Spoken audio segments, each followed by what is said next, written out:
belajar di Hafara ini gitu. Nah, karena nggak ada permintaan topik khusus seperti biasa, kalau kita ada pertanyaan, ada diskusi, dipersilahkan. Tapi yang pertama saya pengen tahu dulu nih, ini bukunya apa aja. Jadi ini anggap aja kita lagi host tour ke rumahnya Bang Damai. Bang Damai sehat, apa kabar? Alhamdulillah, Kang. Mantap, waduh. Sehat. Ini buku banyak banget tuh. Gimana ceritanya Bang Damai? Ini bisa sebanyak ini. Aduh, ada 1000 buku ada kali ya? Ya, kalau di sini itu sudah dipilih-pilih. Oh, ini yang udah dipilih? Udah dipilih. Yang nggak dipilih lebih banyak lagi? Lebih banyak sekali. Itu di rumah ibu saya gitu. Oke. Nah, dari banyak buku ini, Bang Damai, apa sih, memang hobi atau gimana sih? Ya, Kang Abu. Bismillahirrahmanirrahim, teman-teman, ibu-ibu sekalian. Jadi, saya dari SMP itu suka baca. Suka baca. Buku yang sangat suka saya baca itu banyak tentang jiwa gitu kan. Yang membantu kita mengenal ya perasaan, motivasi, psikologi gitu, falsafah hidupnya Buya Hamka gitu. Nah dari situ ternyata kalau lewat buku itu saya bisa menjelajahi pikirannya si penulis gitu loh. Jadi bisa ngedalamin apa sih sebenarnya idenya gitu ya? Iya, jadi ternyata membaca itu tidak hanya memahami saja secara mental, Bang, tapi membaca itu juga mengalami apa yang dialami penulis. Oh, keren. Benar. Jadi kalau selama ini kan Kang Abu suka bilang beda antara mengalami dengan memahami secara mental kan. Betul. Tapi kalau kita membaca dari hati atau dari kesadaran rohani, membaca itu membuat kita mengalami apa yang dialami penulis. Wah, keren. Serius. Keren. Itu benar. Keren. Jadi, tapi kalau kita sekedar membaca sambil lalu membaca hanya dengan pikiran, itu nempel di pikiran aja. Jadi pemahaman aja. Dan itu bisa keliru. Bisa tidak sama dengan penulisnya. Apa yang dimaksud penulis. Tapi kalau membaca dengan hati atau kesadaran rohani, itu apa yang dimaksud penulis. Blek-blek bisa kita rasakan. Wah, benar. Serius. Kok aku ngerasain banget sih apa yang Bang Damai omongin. Bang Damai dikit cerita ya. Pertemuan saya sama Bang Damai itu bermula dari bukunya Bang Damai namanya Iqra, by the way. Jadi sebelum ketemu Bang Damai, saya udah namatin Iqra berapa kali Bang. Jadi, ini kapan ya bisa ketemu sama penulisnya? Karena yang nyampe ke saya bukunya dulu, baru ketemu orangnya. dan yang menarik ya Bang Damai, waktu aku baca Iqra gitu ya, aku kebayang bahwa apa yang disampaikan Bang Damai sama kita ngobrol selaras banget sih. Jadi tadi Bang Damai bilang bahwa ketika kita membaca dan membacanya pakai hati, bukan hanya knowledge-nya yang dapat, tetapi kita tahu isi si penulisnya seperti apa gitu. Iya, betul. Iya, jadi waktu kita ke Palembang kan itu ada yang nanya tuh, orang dari Bengkulu. Iya. Kenapa waktu saya baca buku Iqra, tiba-tiba kok terjawab gitu. Apa sih sebabnya kok begitu? Jadi dia punya pertanyaan, dia baca random begitu, tiba-tiba pas gitu. Yeah. Nah kemudian dari situ, wah saya kan belum dapat ilham jawabnya gimana, nanti normatif. Mas Sony bilang, ini bagian saya yang jawab. Urusan Mas Sony ya. Iya. Nah pada waktu itu Mas Sony jawabnya, buku yang ditulis dengan energi ilahi, energi tinggi, itu powerful. Jadi buku kayak Al-Quran, itu kenapa dia masih menggetarkan atau Bhagavad Gita? Karena itu ditulis melalui inspirasi ilahi. Betul. Jadi tidak semua buku bisa begitu. Tidak semua buku. Semua buku. Oke. Gitu. Jadi dengan kata lain, kalau buku yang ditulis dari hati itu sebenarnya kata-kata itu hanya instrumen aja, dia hanya pointers. Melalui kata-kata itu dia jadi jembatan kita untuk merasakan apa yang dialami penulis. Oke. Nah, Bang Damai menarik banget ya. Kita mungkin bahas ini sedikit gitu ya sebelum nanti kita ke tanya jawab gitu. Nah, Bang Damai bilang bahwa itu adalah berenergi. Iya. Boleh cerita nggak sih Bang, waktu pertama nulis buku Iqra, kan itu pasti kan bukan ide selewat yang nulis kan nggak gitu. Pasti ada tahapan kontemplasi panjang sehingga menghasilkan sebuah karya yang berenergi. Sampai ya saya rasa pembaca buku Iqra tuh pasti dapat banget gitu. Gimana sih prosesnya Bang Damai nulis Iqra tuh gimana sih? Ya, coba ambil buku Iqra. Ada satu di atas kayaknya. Di mana? Wah, ini saking banyaknya. Oh iya, oke. Tinggal satu itu. Ya. Wah, ini. Nah, ini bukunya penampakannya kayak gini. Dan anyway, buku ini saya baca terus tiap pagi di live saya di TikTok, Bang Damai. Iya. Jadi teman-teman di Rest Area 89 tuh sangat familiar dengan tulisan Bang Damai yang namanya Iqra. Gimana, Bang? Iya, ini merinding saya. Jadi saya menulis setiap hari, itu tulis tangan. Terus pada waktu itu, enak banget nih kok ngalir ya gitu. Tapi ada masanya tersumbat. Nah pada waktu saya tulis itu saya berpikir, saya ingin menulis satu buku yang orang sekali buka saja itu langsung connect gitu. Oke. Nah waktu itu masih bentuknya dummy, jadi saya membayangkan kan tidak semua orang bisa langsung connect dengan Tuhan lah, Betul. mendapatkan inspirasi. Betul. Jadi saya sendiri hampir tiap hari dapat gitu. Nah kenapa enggak orang juga bisa dapat rasakan? Tapi seperti apa bukunya? Merenung, wah kenapa enggak Iqra aja? Dan tadinya saya mau nulis baca gitu. Nggak pas. Tadinya mau judulnya baca. Oh, kalau tulisannya baca kayaknya kurang Kurang sakral. gigih, kurang sakral. Iya, Dan benar. dulu sampai bikin majalah sama teman-teman judulnya baca. Tapi belakangan setelah mempelajari terminologi bahasa Arab, Iqra itu menyangkut semuanya, merasakan, melihat, menghayati, mengkontemplasi. Jadi satu kata Iqra itu punya banyak makna gitu. Oke. Nah sejak itulah udah tagline-nya apa? Tagline-nya juga itu menyaksikan tandanya adalah bertemu dengannya. Jadi buku ini bisa menjadi sign, tanda, kejadian menjadi tanda tiba-tiba kita bertemu Tuhan gitu. Nah saya tidak menyangka juga buku ini seperti ini. Buku yang lainnya nggak sekuat ini juga gitu. Nah dulu saya berpikir coba kalau ini ada di TV gitu kan, gitu. Nggak jadi-jadi udah 2 TV yang nawarin. Untuk membuat tayangan buku ini. Untuk tayangan ini. Oke. Dan udah banyak yang minta dibuat audionya juga. Sampai terjadi pandemik, wih kayaknya ini nih maksudnya. Yang Journey of Soul di EJ Live itu kan dari sini tuh, 100 episode itu. Oke, semua dari sini bahannya. Dari sini semua bahannya. Oke. Nah, sampai hari ini pun beberapa teman minta banyak yang foto kan, foto aku dapat ini, aku dapat ini. Wah, ini gini sih ibu saya sendiri kan, saya di kata pengantar aku bilang kan, ibu saya sendiri pun menikmati ini. Dia buka sembarang dapat gitu kan. 3 ciri berbuat dengan kesadaran kayak gitu-gitu. Ya.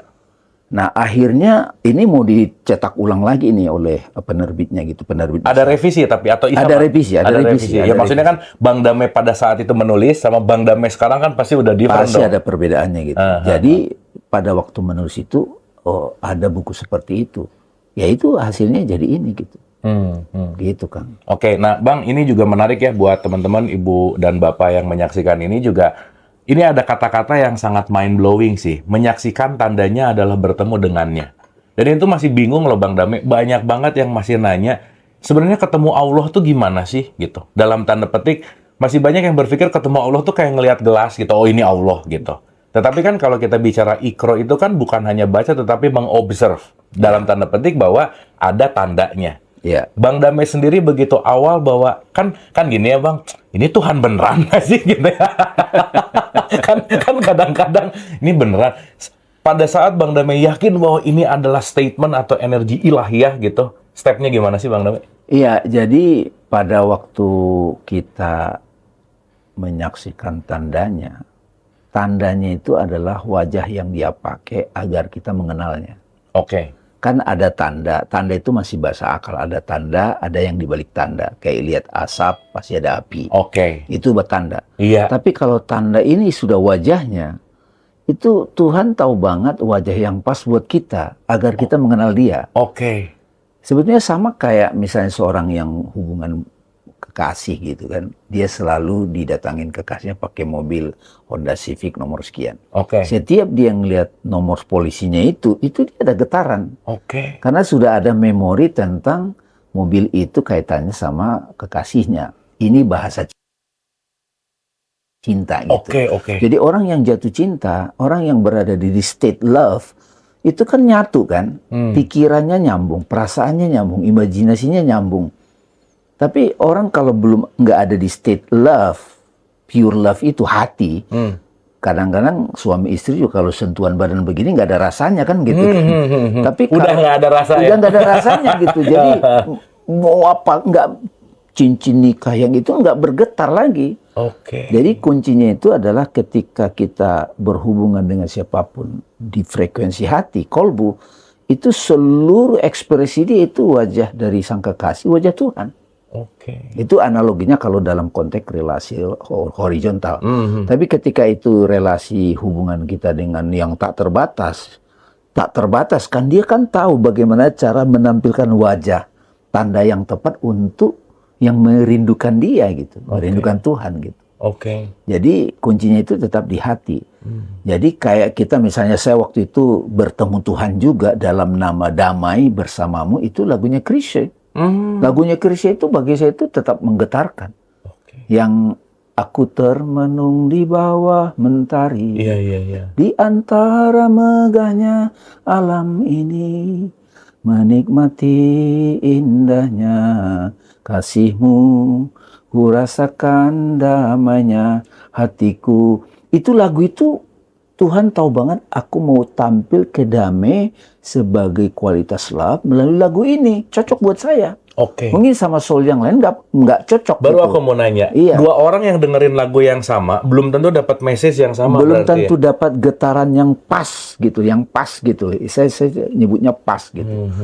Misalnya lagu Let It Be itu juga kena di saya. Bahkan lagunya Jimi Hendrix gitu, ya kan? Ketika Jadi bukan siapa yang nyanyi, bukan lagunya apa bukan, kali ya? bukan. Jadi Tuhan ketika kita rindu pada Tuhan, Dia tahu betul wajah apa, nama Tuhan, nama dirinya yang mana, kualitas dirinya yang mana, sifatnya yang mana yang akan digunakan untuk bertemu kita.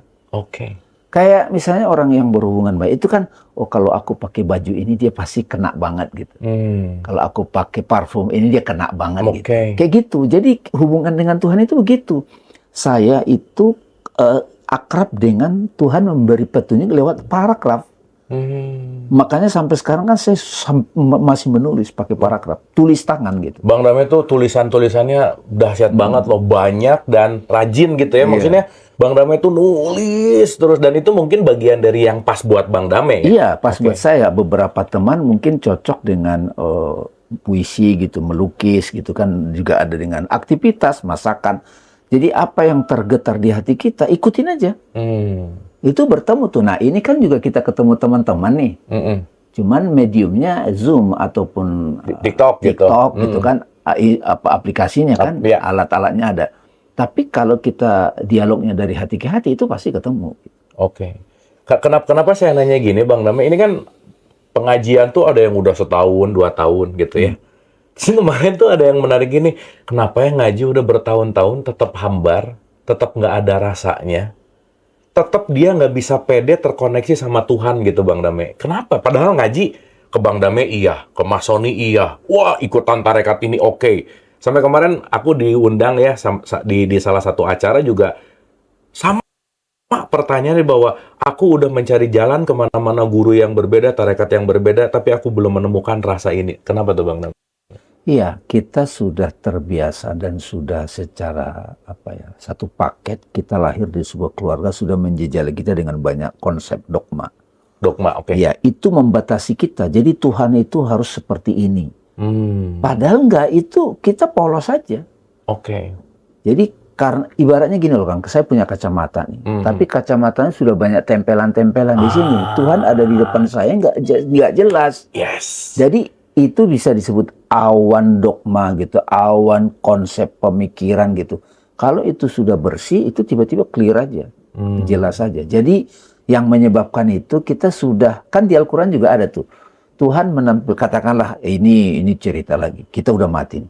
Tuhan menampilkan dirinya kepada seseorang yang ahli ibadah. Dia nggak kenal Tuhan. Akhirnya Tuhan mengenalkan wajah yang dia akrab dengan dia. Tuhan itu bentuknya memberikan uang gitu misalnya. Oke. Kan Tuhan juga bisa datang hadir lewat, maaf ya, makian. Orang memaki kita, aduh makasih Tuhan, aku diingatkan harus begini, gua ngerti gitu. Jadi semua yang hadir itu sebenarnya tanda Tuhan. Semuanya. Oke. Apapun, mau indah atau tidak menurut pikiran kita yang belum ngerti. Kalau pikiran kita akal kita udah paham, itu semuanya itu jadi indah. Jadi nggak ada kaitan sering ngaji bisa menerima tanda Tuhan juga ya Bang Damai ya? Sebetulnya aku sudah hadir, tetapi kamu nggak ngerti juga ya. Gitu. Jadi Tuhan bukan tidak bicara pada kita setiap saat, saat loh. Tapi siapa yang mau dengar gitu? Kalian dengar nggak? Makanya kan selalu prinsip dasarnya hening kan. Betul. Silent gitu. Begitu silent, kedengaran tuh ngalir. Tuhan berbicara. Nah ini mungkin lebih spesifik lagi Bang Damai. kan misalnya ada dalam satu source orang bawain Quran gitu ya. Si A, si B, si C, semuanya ayatnya sama, energinya sama. Tapi kadang ada audiens yang ngomong gini, aku tuh kalau dia ngomong sama sih ayatnya, tapi aku lebih ngerti ketika si B yang ngomong gitu Bang Dame. Iya. Atau si C yang ngomong gitu. Makanya jadi ini yang membuat agak tipuan sedikit, justru malah jadi ngelihat malah jadi sosoknya gitu misalnya. Iya. Padahal kan esensinya tiga-tiganya ini bawa Quran gitu misalkan ya. Jadi akhirnya cocok dengan sosok B, cocok dengan sosok A, cocok dengan sosok C. Nah, si kecocokan ini tuh apakah tergantung frekuensinya atau memang gimana tuh Bang Dame? Cocok-cocokan atau pas-pasan aja gimana? Ini aja saya udah ada yang beberapa yang ngasih masukan ke saya. Kalau Bang Rame yang ngomong, saya nggak ngerti. Tapi kalau Kang Abu yang ngomong, saya ngerti. Padahal bukunya ini juga ya. Itu. Jadi saya bilang, nggak apa-apa begitu. Kan beda-beda gaya gitu, beda style gitu. Pasti. Karena saya pun tidak lagi mau membuat mereka-reka saya harus ngomong begini karena background saya misalnya filsafat, ada leadershipnya, tasawufnya, yang nggak bisa dipungkiri pasti ada pengaruh itu. Kalau teman-teman belum paham tidak apa-apa gitu. Jadi kalau misalnya kita belum paham ya kita periksa aja apa yang dalam diri kita yang masih menghambat gitu. Kadang-kadang kan kita sentimen pribadi juga sama sosoknya gitu. Nah itu perjalanan lah. Oke. Jadi itu juga bagian dari ya klik cocok enggak gitu ya. Dan level kali ya Bang Dame ya. Bisa juga gitu. Iya. Level penerimaan dan level gimana dia mau masuk ke ya kan mungkin Bang Dame ada di 7 gitu kan atau yang lainnya ada di 6 gitu atau di 5 gitu kan tergantung dari levelnya gitu. Betul. Oke. Nah, sekarang gini sih Bang Dame, ini juga jadi banyak sekali pertanyaan ya sebelum kita nanti berdiskusi. Siapa tahu teman-teman, Ibu dan Bapak ada pertanyaan, boleh ya di typing aja silahkan. Nah ini sih Bang Dame, yang menarik adalah kan kita tahu ya Bang Dame selalu mengulang-ulang ini saya seneng banget ngulang ini, tapi pengen lebih dalam sedikit. Masuk ke dalam ketuhanan itu ada the way of knowledge Bang Dame. Ya kan Bang Dame sering bicara. Ada the way of love, ada the way of suffering atau apa? Fear gitu. Nah, sekarang pertanyaannya gini. Kalau misalkan seseorang punya fearness tapi love sama knowledge-nya nggak dapat misalnya. Atau dia punya love tapi nggak ada knowledge gitu misalnya. Apakah ketiganya ini harus holistik satu kesatuan atau dari sini dia akan menuju ke yang lain dan menuju kepada Tuhan? Gimana sih alurnya Bang Dame? Ya, sebenarnya kan ini pembagian dari akal kita gitu. Jadi sepertinya akal itu memberikan kategori. Ada wajah fear, ada wajah love, ada wajah knowledge gitu. Sebenarnya bisa banyak juga itu. Ada kombinasi juga. Misalnya kita mulai dari fear. Orang baru merasakan kehadiran Tuhan sebagai kesaksian langsung ketika dia terpuruk. Oke. Suffering, dia takut dalam situasi kehidupan itu, tiba-tiba dia merasakan saat dia pasrah. Seperti ini. Aku ditolong. Ini apa namanya ini? Ya namanya the way of fear kan? Fear, suffering kan? Oke. Tapi pada saat dia mengalami dalam the way of fear itu, dia merasakan love kan di situ. Nah pada saat the love itu dia ada janji di situ, saya tidak mau mengulang lagi kejadian ini, Tuhan bimbing aku. Di situ ada love juga kan. Dia melihat kejadian yang tadinya buruk itu adalah sebuah keindahan. Itu bisa dibilang the way of love loh kan. Oke. Bahkan dalam pengalaman yang sama juga tiba-tiba dia dapat wisdom, dapat pengetahuan di situ. Jadi di dalam satu kejadian the way of fear-nya di wajah permukaan, di dalamnya ada love, di dalamnya lagi ada wisdom, knowledge.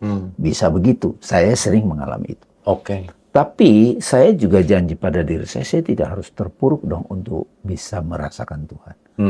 Nah, secara sengaja, alam ini indah banget ya. Nggak ada di situ suffering. Tiba-tiba aja pintu awalnya love. Ketika misalnya dengerin musik, indah banget ya.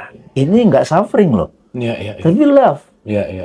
Kalau yang tadi kan saya ceritakan dalam suffering itu ada love di situ, ada knowledge di situ. Jadi satu kejadian tiga-tiganya dapat. Nah ini nggak ada suffering. Kok indah banget ya kok. Ini penataannya bagus, karpetnya bagus banget ya. Di situ kita terharu meneteskan air mata. Nah itu disebut the way of love. Hanya merasakan aja indah banget gitu. Tapi tiba-tiba kita dalam proses melihat ornamen dari karpet itu kok simetris, ada pengetahuan yang sintesis di situ, luar biasa sinkron, ada pengetahuan juga di situ. Jadi the way of love itu, di love itu ada pengetahuan lagi. Terus tiba-tiba, wah saya tidak mau nih, aku terjatuh jauh dari Tuhan. Fear-nya ada juga di situ gitu loh. Iya. Jadi yang mana aja? Sebenarnya ini semuanya dalam satu momen bisa ada tiga-tiganya. Bisa ada tiga-tiganya, tapi kalau dikategorikan misalnya dalam konteks agama besar, Yahudi ataupun Moses, itu dominan the way of fear. Dominan. Oh gitu Bang. Iya, agama apa? Ten Commandment itu kan kental banget, Oh iya. nakut-nakutin. Commandment ya. Iya, bahkan di Islam pun kental banget bagi orang-orang yang kebanyakan itu the way of fear. Iya Kita benar. kan ditakut-takutin. Benar, sholat. ditakutin neraka, Iya, ditakutin. betul. Benar. Nah, Christianity itu dominan the way of love. Tidak terlalu banyak nakut-nakutin. Oke. Ya kan? Nah, Quran, Islam itu the way of knowledge-nya dominan gitu. Oke. Ya, tapi dalam konteks ini, saya sebagai orang Islam, saya dominannya yang mana? Khasnya saya. Kan itu bisa kita sadari bersama. Gitu. Gitu kan. Jadi pada setiap agama itu ada tiga-tiganya, tapi ada dominannya. Tapi kalau kita lihat secara utuh, tiga-tiganya ada. Wah keren sih. Bang jadi pengen nanya, kan Bang Damai itu banyak belajar agama ya. Iya. Apa sih Bang Damai ketika mempelajari satu agama, let's say agama apa gitu ya, dan ketika nanti mempelajari berikutnya, apa sih benang merah dari semua agama yang pernah Bang Damai pelajari? Kan pasti ada ya, maksudnya red line-nya yang menjadi sebenarnya semua agama tuh pesannya tuh ini gitu. Gimana tuh Bang Damai? Saya sebetulnya mempelajari agama itu secara naturali waktu lulus SMA itu membaca bukunya Gandhi, Antonio de Mello, ya kan, Thich Nhat Hanh gitu kan. Membaca aja karena kok bagus ya kata-katanya gitu. Masih ada dalam diri saya itu kayak takut ini juga. Takut jadi tersesat ya. Gitu. Jadi murtad. Belakangan saya tahu itu bagian dari diri yang sangat mengagumi dogma tertentu gitu That's loh. it. Iya, padahal That's it. sebetulnya santai aja gitu loh. Iya. Nah, sekarang saya baru tahu, lu masih ada juga lu yang takut dogma gitu, yang takut menyeberang gitu. Nah, begitu kuliah filsafat, terus studi agama, apalagi filsafat perennial, itu malah indah banget. Karena di Hindu itu saya menemukan Tuhan itu tampak banyak, tetapi dia juga satu gitu. Oh, yang saguna, nirguna gitu ya? Iya gitu. Okay. Terus juga di Buddha itu dia menekankan emptiness gitu kan. Terus bentuknya itu dharma gitu. Christianity itu kasih gitu kan. Terus Yahudi itu keseimbangan, apa namanya? Oh, keadilan gitu kan, Ten Commandment. Tao Te Ching itu hidup, Tuhan itu adalah kehidupan gitu. Pengalaman itu adalah Tuhan itu gitu. Itu tuh Tao Te Ching itu. Kalau Zen spontanitas gitu kan. Spontan kan itu kayak direct banget kan. Benar. Iya. Terus Islam itu dari satu sisi kalau kita elaborasi memang cukup melengkapi karena dia terakhir kan. Iya. Secara historis ya. Secara historis, yes. Tapi jangan merasa bahwa Islam paling oke, jangan begitu. Setuju. Jangan setuju. begitu. Setuju. Nggak suka juga saya. Iya. Jadi kalau teman-teman belum mencicipi wisdom di agama lain atau di tradisi lain, itu kurang komplit sebenarnya. Nice. Betul. Bahkan kalau kita bicara perjalanan jiwa, boleh jadi kita perlu lahir lagi supaya bisa mencicipi itu. Oh, itu bahan Mas Sony sih. Iya, Mas. Karena Mas Sony punya perspektif yang dalam banget sih tentang dijadikan bersuku-suku, berbangsa-bangsa untuk saling kenal mengenal. Ya bukan kenal gini ternyata ya. Jadi dong. Itu menarik. Indah ya, Bang, ya maksudnya kalau kita ya ngelihat itu semua bukan hanya perbedaan. Karena kan balik lagi ya Bang Damai, yang namanya fanatisme kepada satu agama, merasa bahwa ya ini paling benar lah, yang lain kafir lah, yang lain sesat lah, dan seterusnya. Ya gimana kita akan menyesatkan dan mengkafirkan sementara kita belum mencicipi wisdom dari yang lain gitu ya kira-kira. Betul. Oke, nah ini untuk yang awam banget Bang Damai, ini jadi kepikiran ke situ. Oke, kita ngalir aja ya. Ngalir aja. Ya. Let's say ini Bang Damai, orang nggak belajar filsafat, orang nggak tahu tasawuf, Orang pokoknya secara knowledge mah, karena banyak banget juga yang ngomong gini, aku tuh pengen kenal Tuhan, pengen mempelajari Tuhan, tapi backgroundnya nggak ada. Ya kan kalau Bang Deme udah jelas ya, dari filsafat, belajar agama, sampai ke semua tadi termasuk semua lah ya, Vedanta juga kan tadi juga belum diceritain. Nah, kalau orang yang benar-benar empty, without knowledge tentang filsafat, ketuhanan dalam konteks religion, jalan apa sih Bang Dame untuk menyampaikan dia ke Tuhan gitu? Ya, sebenarnya menurut saya ya itu Jalaluddin Rumi itu kenapa dia sangat digandrungi banyak pengikut agama manapun. Yes. Karena dia mengenalkan Tuhan itu simple sehari-hari. Hmm. Dalam derita itu kita ketemu Tuhan. Oke. Jatuh cinta pada seseorang kita ketemu Tuhan. Oke. Ya, belakangan juga saya mulai eksplorasi, tidak terlalu banyak berkonsep meskipun saya melakukan itu, studi sampai pasca sarjana. Apa? Di dalam setiap pengalaman kita, itu di situ ada kehadiran Tuhan. Lagi-lagi jangan batasi karena dogma tertentu. Kan di dalam ketakjuban, di dalam sakitnya kita itu kita rindu pada Tuhan. Itu kan undangan pertemuan. Yes. Gitu. Jadi bagi teman-teman yang tidak ada background seperti itu, tulus saja. Saya tidak berdaya, saya butuh bantuan. Nah, pada saat kita ngomong seperti itu secara jujur, maka Tuhan akan dengan para tentaranya, katakan begitu, dengan tanda-tandanya, dengan malaikat-malaikatnya, akan hadir membimbing kita pas dengan jiwa kita. Jadi yang penting itu tulus saja. Tulus, be humble, pasti ketemu. Dan jangan merasa langsung euforia gitu. Benar. Jangan terlalu cepat menyimpulkan, Jangan pernah.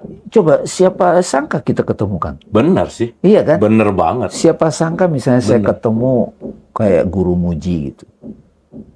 Ya siapa sangka kan itu, apalagi dari YouTube sekarang ketemu Syaituddin Nasr di Amerika gitu. Itu banyak banget keajaiban yang saya alami gitu. Wah, Bang, boleh dong cerita, Bang, kan Guru Muji itu ketemu di Peru ya? Di India? India, terus di Monte Sahaja. Di Monte Sahaja. Ada fotonya itu. Ya, ini, Muji. Bang, boleh nggak cerita satu-satu Nasr siapa? Maaf. Syaituddin Nasr. Itu di Washington waktu itu ya? Washington kalau itu. Oke, yang paling jauh Bang Dame nyari ini kemana sih? Ke Washington itu kali ya? Washington ya. Washington itu sampai juga ke Baltimore ya. Ke Baltimore. Iya. Gimana waktu perjalanannya ketemu, dapat message apa sih dari beliau itu?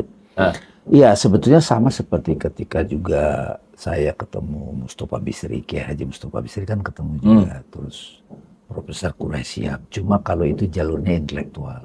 Cak Nur gitu kan, Cak Nur juga jadi dosen sekali seminggu waktu kuliah gitu. Bahkan Kang Jalal, Gede Prama, termasuk Beli Wayan, kan itu kan guru-guru hebat gitu. Nah, waktu tahun 95 itu saya sudah membaca artikelnya Syaituddin Nasr di majalah Ulumul Quran. Waktu itu beliau bicara tentang bagaimana kehadiran nama Tuhan ada dalam lingkungan. Bicara tentang lingkungan, environment, itu beliau, kita hanya bisa menjaga lingkungan ini supaya harmoni, tidak dirusak, hanya ketika kita melihat alam ini nama-nama Tuhan. Itu bagi saya mengagumkan. Tahun 95, Kang. 95, oke.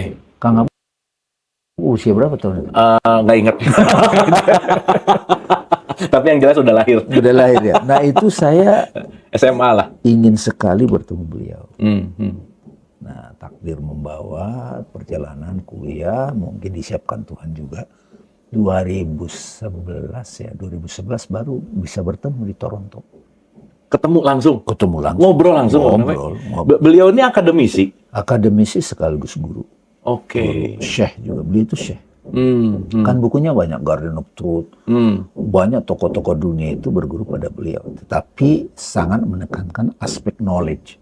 Knowledge? Iya. Kan Sayyid Hossein Nasr kan? Iya. Ya kan? Seperti misalnya kayak Dr. Farudin Faiz kan, ya, menulis tentang beliau kan, tapi tidak bertemu langsung. Oke.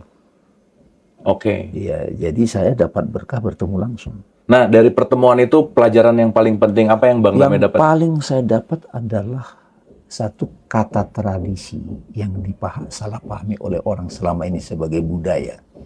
Itu artinya menjaga kesakralan. Sacredness. Jadi spiritualitas yang sekarang banyak digaungkan oleh banyak orang, itu setelah saya bertemu beliau, itu tetap saya melihat spiritualitas itu sakral. Ada sacrednya. Sekret itu kan ada makna suci, ada sakral. Oke.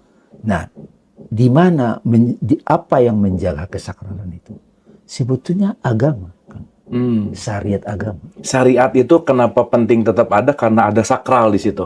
Bayangkan duren ketika tidak ada kulitnya. Oke. Bayangkan baju apapun yang bagus, misalnya cincin kawin deh, nggak ada tempatnya, kan jadi nggak sakral. Benar-benar.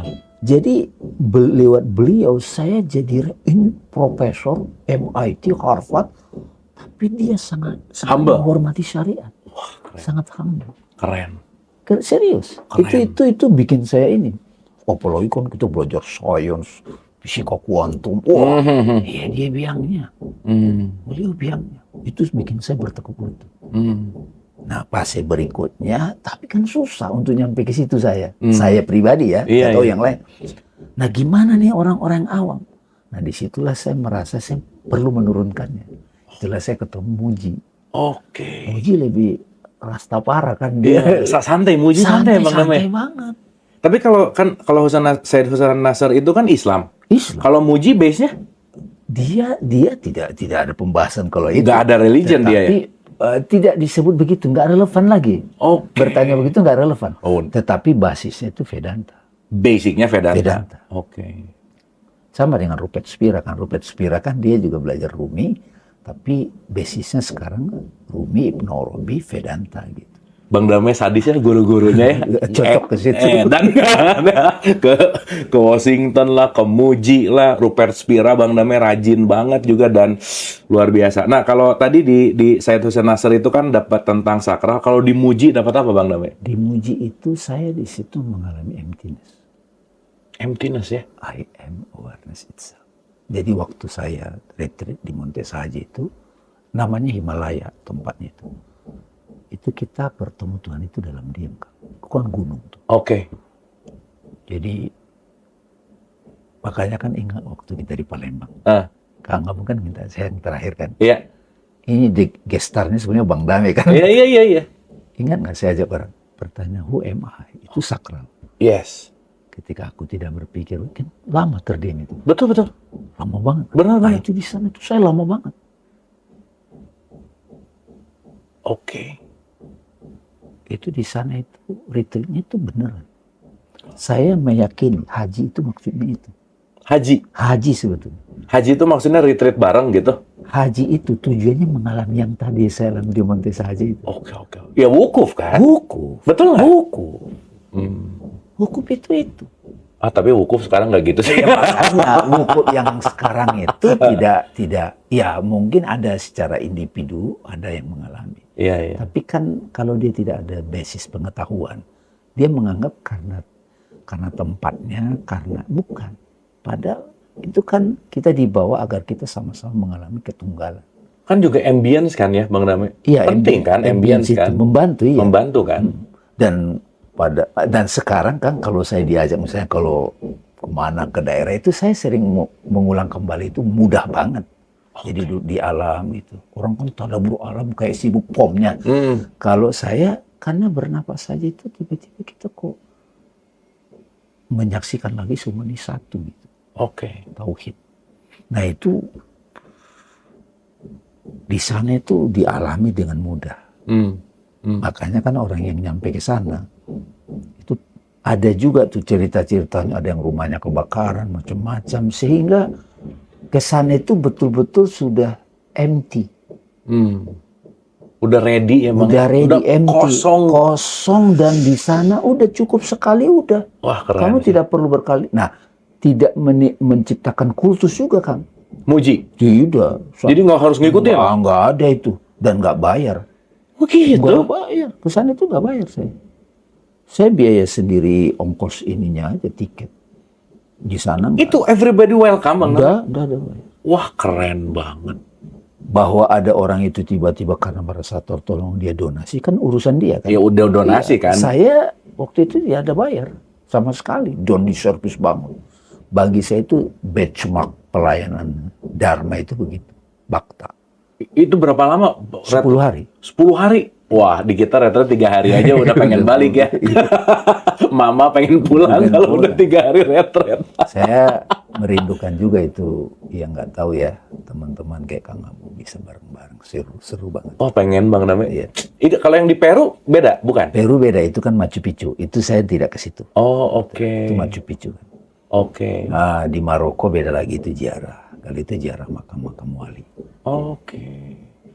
Wah Bang, ini kan Bang Dame udah belajar kemana-mana. Pencarian guru masih terus nggak sih sampai sekarang Bang Dame? Sekarang itu saya tidak mencari guru lagi, katakan begitu, tetapi mengapresiasi ada wisdom di sana. Gitu. Saya tetap ke sana, tapi bukan untuk mencari makna hidup, bukan begitu. Oke. Saya masih pingin ke India lagi. Ini foto ini kan foto ini Arunachala. Ini tempat, kalau di Islam itu Gua Hiro lah. Kalau ini Arunachala itu tempatnya Sri Ramana Maharishi mengalami penyatuan. Oke. Dan ya ini lagi-lagi kan bahasa dogma lagi kan. Dogma tapi ada metafisiknya. Dia ada di sana sebagai emptiness. Oh. Kan mereka yang sudah mati secara moksa itu kan tetap ada di sana. Yes. Hadir. Yes. Kalau nggak mungkin semendunia ini namanya. Bener. Nggak mungkin dong kan, dan dia nggak pingin. Bener. Dia kan nggak pingin ditulis. Kalau kita bikin podcast, kalau mereka nggak pingin, tapi Bikin podcast biar dikenang biar dikenang, tapi nggak ada urusan juga sih sebenarnya. iya. Oke Bang, wah ini seru banget Saya sih. nggak pernah cerita loh ini ke orang. Iya. Nggak ngapa itu. Iya, maksudnya jadi menarik. Maksudnya Bang, ya kita penting ngelihat dan mempelajari apa yang Bang Damai pelajari gitu ya, bahwa sekelas Bang Damai aja tetap masih mau belajar gitu loh teman-teman, Ibu dan Bapak. Artinya long life education gitu ya, pembelajaran tanpa henti itu ya nggak ada berhentinya gitu ya. Seperti sekarang Kang, saya kan mendalam Kang Abu tuh belajar hipnoterapi. Ya. Kalau misalnya saya merasa, wah cukup nih, saya belajar hipnoterapi, ilmu pikiran itu dalam rangka bagaimana berkomunikasi dengan orang.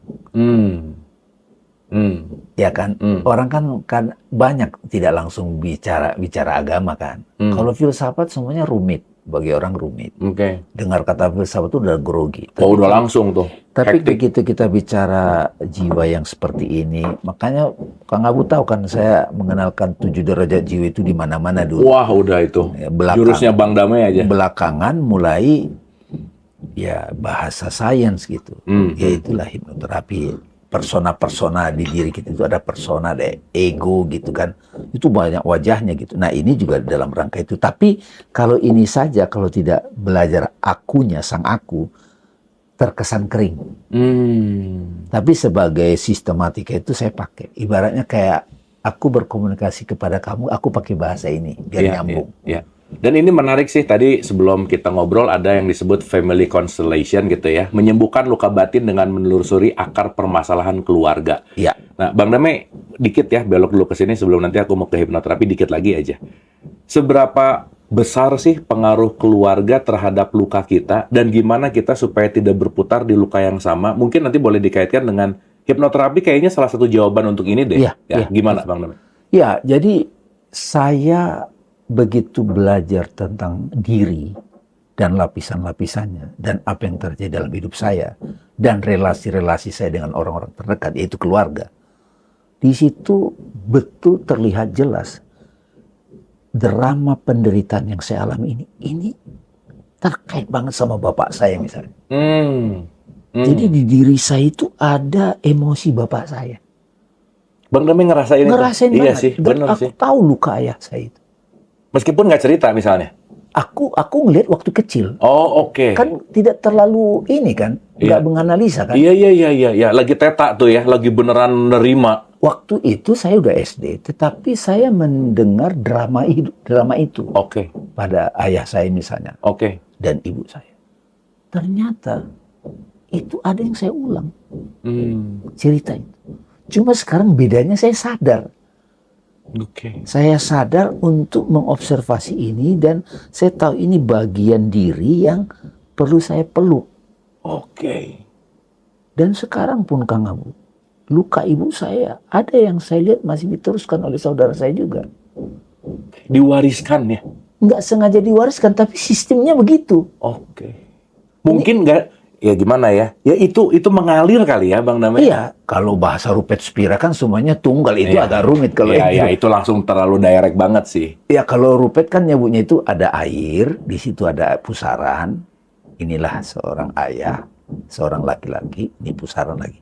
Mereka bertemu, melahirkan pusaran ketiga. Itulah pernikahan. Iya. Tapi semuanya adalah air. Semuanya air Nah, ya. pusaran-pusaran inilah jiwa kita, dia akan terus membawa pusaran dari awal. Itulah hidup kita. Oke. Bahkan sekarang kalau saya lihat drama politik kan, itu saya lihat cerita pengulangan Majapahit. Jadi luka-luka yang nggak selesai di zaman Majapahit, zaman ini kan orang bilang, wah ini enggak, ini bukan keren-kerenan, ini ada di kita kok. Jadi bayangkan kalau kita lahir di Palestina, otomatis dapat luka dong. Pasti. Ada rekaman dong. Iya. Kita lahir misalnya di daerah di Ambon gitu, daerah perang waktu itu, atau di tim-tim, itu ada luka. Nah, orang-orang yang sudah kenal jati diri, aku adalah divine, dia akan rangkul, welas asih, memeluk jiwa-jiwa yang masih yatim. Makanya di Al-Quran kan ada kata yatim. Yes. Rangkullah si yatim. Itu sebenarnya jiwa-jiwa kita. Bukan ngurusin panti asuhan. Bukan sekedar itu, tetapi keyatiman dalam diri kita ini setelah kita kenal jati diri, kita rangkul. Nggak ada cara lain. Makanya kalau orang misalnya datang ke saya konsultasi dulu kan, kamu gimana? Emosi apa? Saya tanya dulu emosinya. Oh, takut, khawatir. Oke. Sudah berapa lama? Itu pertanyaan udah otomatis kan? Oke. Iya, sudah 5 tahun. Kaitan sama siapa? Sama ibu. Ah, udah kebaca tuh. Sudah langsung dari situ udah kebaca tuh. Oke. Nah, begitu udah kebaca, gimana hubunganmu sama ibu? Nah, ditulis-tulis, ibunya pasti begitu juga sama ke atas. Pasti. Oke.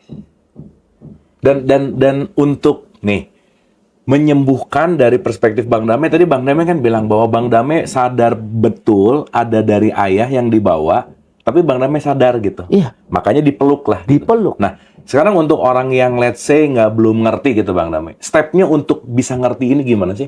Sebenarnya nanti buahnya, saya menerima luka itu. Tidak ada lagi yang saya salahkan. Tidak ada yang disalahkan. Ya. Yes. Kadang banyak orang kan, ini gara-gara bapak gue nih. Bentuknya apa? Ini nggak bagus hubungan sama bapaknya. Nggak ada koneksi. Atau dia membenci malah. Atau dia membenci karakter yang kayak bapaknya. Oke. Itu kan nggak kelar-kelar tuh. Nah, kecuali orang itu sudah sampai pada aku sejati damai, itu lepas semua udah beres. Itu direct path. Kita kan udah bahas 7 jalan. Betul. Direct path nomor 7. Nomor 7, itu terlalu jauh. Nomor 6 dinul Islam. Dinul itu Islam. pasrah total gitu. Iya. Milah dulu, wasilah dulu. Iya. Itu nggak bisa tetap. Oke. Wah, keren sih, Bang. Jadi bayangan saya kalau retreat itu sebetulnya salah satunya mengatasi yang begini. Karena ini nggak mungkin nggak ada ya. Semua orang pasti punya. Kalau tidak kelar, diulang. Kalau nggak kelar diulang. Pasti diulang. Mau lari kemana? Benar, Bang. Bahkan dalam beberapa hal, ketika ada orang meninggal, kan saya diundang. Wah, ini siapa ya yang meneruskan luka orang tuanya itu? Dalam hati saya aja. Saya lihat tuh, oh di antara anaknya ada. Tapi saya diam aja. Luka orang tuanya itu yang nerusin. Oke. Iya. Ini yang dimaksud diturunkan kali ya? Iya, karena ada memorinya kan, Kang. Kang, bukan cuma itu. Ingat nggak, tahun 2017, Pilkada DKI, heboh kan? Itu sampai sekarang kan masih jadi pembicara. Iya benar. Berarti kan masih banyak yang trauma. Benar. Kumparannya masih ada. Kumparannya masih ada. Benar. Dan sosok-sosok yang terkait dengan itu kena. Dia nggak bisa nggak keluar dari situ. Oke. Agama syariat itu dibawa ke sini jadi menolong. Benar. Kalau cuma wah saya udah ini dapat pahala, ini nggak sembuh. Benar. Disitulah kenapa saya. Nah ini sama dengan hipnoterapi. Cuma kalau di hipnoterapi itu secara pribadi di ruang terapi diberesin, dilacak memorinya, regresi. Kan memori kita itu kan nggak ada yang hilang. Betul. Di format ulang dimaknai ulang kan. Saya misalnya ingat mantan pacar. nggak ada emosinya lagi, sudah ada wisdom, nggak mengganggu lagi, udah Oke. kelar tuh. Oke. Tapi kan masih ada datanya. Kalau nggak kelar gimana? Oke. Maka perjalanan pasangan saya berikutnya itu masih membawa itu. Udah pasti. Ini yang nonton banyak yang jomblo, Bang Damai. Iya. Jangan-jangan nggak beres-beres dari situ kali ya? Bahkan saya ada keberuntungan bagi teman-teman yang jomblo. Kenapa? Jadi kalau tahu ilmu ini, kalau Anda mau mengikat diri dengan seseorang, pastikan you bisa menerima bawaan dia, Oke. karma dia, luka dia, sembuhkan bareng-bareng. Wah, keren. Kalau enggak nanti mengulang, Kang. Dokter Tara tuh ngomong gini, Bang Damai. You will find, kamu akan menemukan siapapun yang menjadi pasanganmu dengan luka psikologis yang sama. Kata Iya, Bang Damai. pasti. Gila, itu keren Iya, banget sih. karena kan udah kayak cerminan. Nah, ketika kita sudah sadar jati diri, kita bareng-bareng menyembuhkannya. Saya menemukan kok Kang umur yang 70, 75, belum kelar dan dia nggak tahu jalan keluarnya. Stuck ya? Stuck. Dan itu kalau dia mati, ngulang anaknya akan nerusin. Oke. Kecuali anaknya independen. Sadar. Awake. Independen itu gini Kang, Ah. merasa nggak Kang kalau lebaran harus kumpul keluarga? Iya ada sih. Siapa yang mengharuskan? Nggak ada ya. Oh ya, tradisi. Society. Katakanlah, ada nggak kira-kira penambahan energi yang kita alami pada saat kumpul? Bisa ada, bisa tidak. Katakanlah bertahun-tahun nggak ada, hanya ada. sekedar ngumpul. Iya. Tapi kita tidak berani mengatakan tidak. Iya. Itu namanya nggak independen. Oh, kalau gitu aku udah independen. Iya kan? Nah, saya bawa kepada keluarga, bukan keluarga itu. Keluarga politik. Oke. Kalau kita udah satu partai, diundang ketua umum, nggak datang, repot urusannya. Nggak independen. Oke. Itu ada kaitan juga. Wah, bener ya. Jadi keluarga itu jangan hanya saudara, keluarga organisasi, keluarga tarekat. Oh, itu lebih asik lagi. Waduh, Ya? itu lebih nempelnya kencang lagi tuh. Wah. Kebenaran kalau itu sesuai tarekat ini. Kalau nggak sesuai tarekat ini tidak benar. Nah ini kan sudah jadi ribet itu. Wah, oke Bang. Wah, menarik sih. Benar Tapi ya? sekarang ketika saya melewati kayak luka-luka begini, saya enjoy sekarang. Maksudnya menikmati ininya, proses perjalanannya. Oh ini masih ada, oke. Dialog lagi, oh ini masih ada. Gitu. Jadi seru. Tapi Bang Damai menjadi terapis kan orang cerita luka ya. Iya. Nempel nggak sih ke Bang Damai luka-luka orang yang cerita? Maksudnya pasti kan ada bukan exhaust itu apa? Bocor energi, Bang. Iya. Ya, iya kan? Bang Damai nerima curhat, nerima terapi, nerima apa? Apa yang dilakukan Bang Damai supaya Bang Damai nggak into kepada si luka orang yang cerita gitu? Saya secara formal nggak declare saya terapi, tetapi saya tahu. Saya lebih ke direct path, Kang. Saya cerita yang training aja. Saya pernah ngasih training di satu tempat di Kemang. Itu pas banjir mati lampu, terus tetap jalan. Saya betul-betul tumpahkan pengetahuan saya di situ. Pulangnya itu saya drop. Dan saya membaca ini kenapa seperti ini. Nah di situ saya mulai paham, rupanya saat kita bertemu orang, Kang, mereka dalam kondisi ambruk, kita ada di situ mencoba menolong, kita ketarik, Kang. Yes. Kalau kata Pak Khojim ada namanya premana, energi prananya, energi premananya, itu saya pakai punya saya pribadi, kesedot, kayak tabungan saya pribadi saya pakai. Iya. Tapi setelah saya belajar, saya pakai pranawanya Tuhan gitu. jadi nggak bisa habis gitu. Ya, ngerti. Ya, bener. Itu kalau kita nggak mau klaim kita yang hebat. Yes. Kalau kita yang hebat itu capek. Yang hebat itu Tuhan. Saya itu nggak bisa habis gitu loh. Gitu ya. Itu caranya.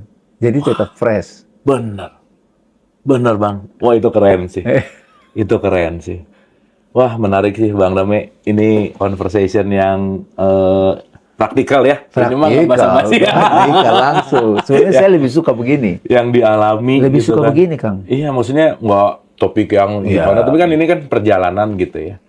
Oke, sebelum ini ada beberapa pertanyaan Bang Damai. Dari semua buku ini, yang aku mungkin Bang Damai akan susah jawabnya juga sih.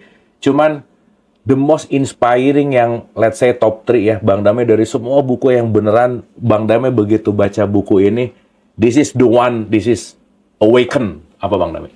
Aku sangat sangat terinspirasi The Power of Now. The Power of Eckhart Tolle. Oke. Itu saya nggak ragu-ragu mengenai itu kitab suci saya. Eckhart Tolle ya? Eckhart Tolle. Keren banget. Iya, iya. Iya. Karena pengalaman dia itu mirip juga dengan pengalaman saya. Oke. Kalau alchemy, ya kan alchemy-nya Coelho. itu Celestial Prophecy, itu juga dahsyat. Kalau Seven Habits kan management. Iya. Terus The Garden of Truth itu cukup dalam gitu kan. Tapi Eckhart Tolle itu baru belakang saya tahu dia rupanya mengajarkan direct, Pak. Nah setelah itu saya lebih... Eckhart Tolle ada Vedanta juga? Vedanta lah, dia kan ke India juga. Oke. Cuma dia nggak mau nyebut begitu. Oke. Kenapa ya semua orang jadi Vedanta ya? Karena langsung kan I am. Iya. Langsung ke I am. Langsung to the point ya. To the point. Anyway, dikit aja Bang Dame. Apa yang bikin awakening dari Eckhart Tolle The Power of Now? Kan punchline-nya bahwa begitu Bang Dame, this is apa yang ngebuat ini nih? Gitu. Aku masih hafal kata-kata. The beginning of freedom. It's the realization you are not the thinker. The moment you start watching the thinker, the higher level of consciousness become activated. Activated, yes. Iya. Yes. Jadi ketika kita sudah bisa menyadari aku bukan si pikiran, itu kesadaran yang lebih tinggi akan naik. Beauty, love, inner peace, joy itu akan terbuka. Oke Bang. Keren banget deh. Thank you Bang. Nggak pernah ngobrol gini sebenarnya Mah ya. Kita di 3 paket nggak ngobrol gini sih. Kayaknya perlu dibuat sering nih. Sering Bang, maksudnya menginspirasi lah maksudnya. Iya. Ya teman-teman kan balik lagi ya, kita kan pembelajar ya. Kita belajar sama Bang Dame sebagai pembelajar juga gitu, yang kebayang nggak, udah ke US lah, udah ke India, mana-mana lah ya, dan terus belajar dan terus. Dan saya rasa ini yang paling kita bisa ambil inspirasi bahwa dahsyat gitu, bahwa pembelajaran itu nggak pernah berhenti dan nggak pernah selesai gitulah kira-kira. Oke, ini kayaknya pertanyaannya buku-bukunya Oda itu nggak ada pertanyaan ya. Oke, Ibu-Ibu Hafara ada pertanyaan kah? Teman-teman di TikTok juga ada pertanyaan kah? Siapa tahu ada pertanyaan, ini mungkin ada 1-2 boleh, ntar saya cek di ini. Duh, alhamdulillah, terima kasih Bang Dame, hari ini saya dijamu di apa namanya, di Gua Hero-nya Bang Dame. Yang Gua Hero-nya ini seru banget gitu. Teman-teman di YouTube ada pertanyaan kah? Siapa tahu di teman-teman YouTube ada pertanyaan. Bang Dame, oh ini pertanyaan bagus sih. Bang Dame kalau mau beli buku Iqra kemana? Saya sekarang ditanya gitu, ini mau dicetak ulang teman-teman. Saya mau minta kembali pencetak Mizan. Nura. Jadi sekarang belum. Belum. Oke. Tunggu aja, nanti mudah-mudahan awal tahun udah inilah. Udah bisa dipublish ya awal tahun. Lagi yang versi revisi yang. Oke. Dan kayaknya kalau mau update tentang Bang Dame bisa cek di Instagram tuh ada Bang Dame _ Dame 27. Sama di TikTok juga sama ya? TikTok ya, TikTok. Ya TikTok. Bang Dame juga sejak pandemi mulai merambah dunia sosial media ya. Dan sekarang udah main TikTok juga Bang Dame. Jadi boleh di-follow juga. Speechless dengar cerita Bang Dame. Oh iyalah, speechless banget. Oke Bang Dame, mungkin karena saking speechless-nya udah nggak ada pertanyaan. Mungkin final statement Bang dari obrolan kita, apa sih penutup buat kita semua? Bentar apa nih? Bukunya dijualin. Ya, nanti kalau udah di launching nanti akan diumumin. Bang _Dame 27, cek aja mau di IG ataupun di TikTok. Oke, terakhir Bang.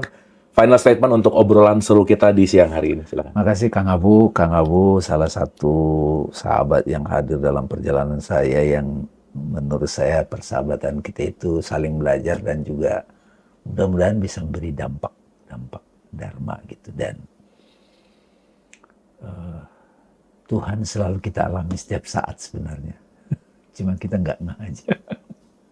Ya. Jadi keindahan hidup, kalau saya ditanya hari-hari saya itu. Tiap hari itu mengalami bersama dia, bertemu dia gitu. Bahkan saat belanja, saat nyuci piring, saat apapun sebetulnya. Ya, itu yang sebenarnya saya sebut itu hidup berkesadaran. Kalau bahasa Al-Qur'an itu zikrullah gitu. Hidup itu zikir. Nice Bang. Boleh tepuk tangan buat Bang Dame. Makasih banyak. Thank you Kang. Teman-teman, Ibu dan Bapak terima kasih ya. Semoga saya sih jadi semangat sih dengerin Bang Dame gini, semangat pengen ke US gitu Iya ya, dong, pengen ayo kemana dong, ayo gitu ya, dong. kita jalan gitu ya, lebih semangat lagi pengen belajar. Ternyata banyak hal yang tidak kita ketahui gitu, dan once tadi Bang Dame suruh sih, yang paling punch point-nya adalah kalau saya menggunakan tenaga saya terbatas, tapi kalau saya mengambil tenaga yang maha tidak terbatas, maka kita hanya menjadi aliran. Ya. Dan once kita menjadi aliran, berarti stay humble dan nggak usah ngerasa penting deh. Itu yang paling penting.